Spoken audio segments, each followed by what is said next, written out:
in the cake. Hot bitumen, effectively the cake mix, and filler, which works just like an egg, sticking it all together. So it is just like baking a fully industrial cake. As the cooking begins, the aggregate we made in the quarry pours out of the hoppers and into the end of what can only be described as a giant mixer. But at this stage, it's not actually being mixed with anything. Initially, the aggregate's just being dried to a crisp to remove all the water because any moisture in the mix would ruin the asphalt. This is the business end of the machine. On my right-hand side is a pipe which is bringing in boiling hot bitumen. On my left-hand side is the aggregate that's now hot and dry. Behind me they mix together, and what you get? The finished product. Hot, hot, hot asphalt. Oh, God, it stinks. Everything in the world of asphalt centres on heat. Parts of the silo are heated too. So why this massive obsession with heat? Well, quite simple really. If asphalt cools down, it sets. And when the guys on the motorway start to work with it, it might crack and break up. That could be potentially lethal to motorists. So, before any asphalt can leave here for the motorway, its temperature has to be taken. Dr. Johnny here. You won't feel a thing, I promise. Gonna stick this temperature probe in to the fresh asphalt. It's like taking your cat to the vet, really. Check his temperature. We're looking for about 170 degrees Celsius. 169, that'll do nicely. Right, away you go. So, I've got my asphalt, now I need a road to put it on. Coming up, I'll be driving some seriously big machinery.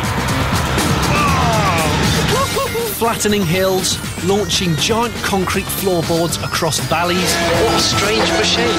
And turning my newly constructed motorway a lovely shade of black.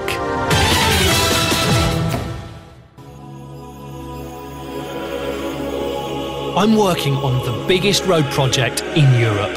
A 400-kilometre motorway ploughing straight through the middle of Romania's most mysterious region, Transylvania.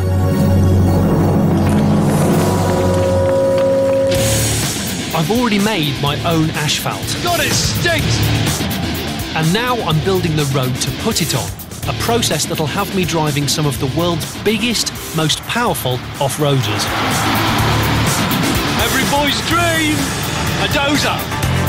And an asphalt-laying mothership. The basic principle behind motorway building is to make your route as smooth and level as possible. In other words, ironing out all the lumps and the bumps. That's all well and good, unless you happen to be dealing with the hills and valleys of Transylvania.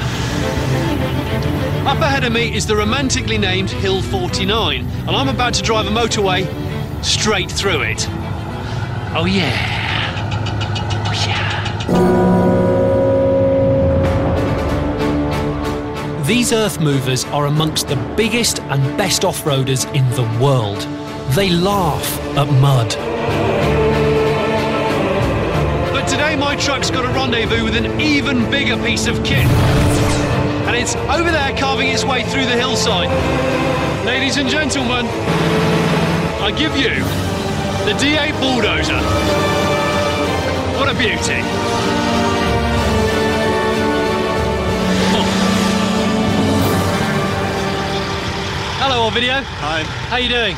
Fine, thanks. I reckon you've got the best seat in the house. I guess so. This is every boy's dream vehicle. Is it hard to drive?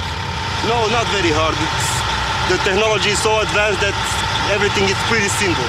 Can I have a go, please? Sure, why not? Wow, okay. Luckily we're in the middle of nowhere with not a lot of things to hit. Wow, wow. So we joystick on the Caterpillar tracks. It's like driving a Terminator. Okay, we're digging.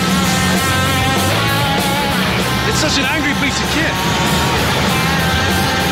Wow. I've just dug up a large piece of ground by accident. Every boy's dream, a dozer. You can come and work as a I'd love to do this for a living. The mighty D8 is great for smashing through hills. But what do you do when you come to valleys, rivers and gorges? There are hundreds of them in the Transylvanian section alone. You can't just fill them in. You'd never have enough earth. So you stick up hundreds of these teeth-like piers instead and bridge them. But bridge them with what? With massive monsters like that. Utterly massive concrete U-beams, 37 metres long, 160 tonnes in weight, and each transported on its own purpose-built giant truck. Working like giant floorboards, these U-beams aren't just huge. But these are floorboards with muscle, and the muscle comes in the form of steel cables that are tensioned, and they run the whole length of the U-beam. Massive hydraulic rams pull them tight, and when the concrete U-beams have set, the rams are eased and the cables cut, transferring all that tension energy into the U-beam, making it incredibly strong.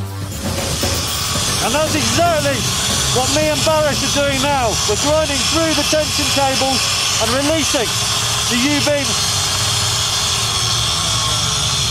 Barish, these cables have been slackened off, which is letting me cut them. If I was to do this with the cables taut, what would happen? It's very dangerous, my friend. You have to release the tension first, because you will not only demolish the beam, but also ourselves. Okay, that's not good.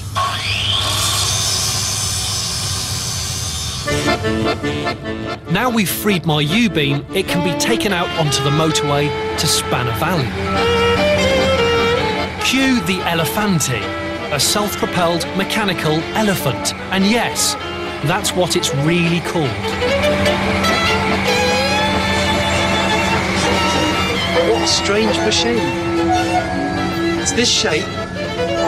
It can steer both legs. You drive it sideways. We're driving round to where the U-beams have been created.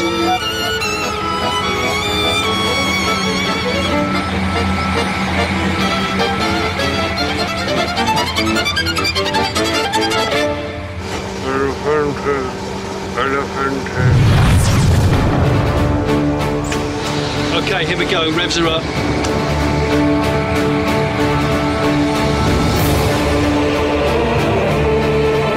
Okay, we're moving. Sirens are on, lights are on. We're moving 160 tons.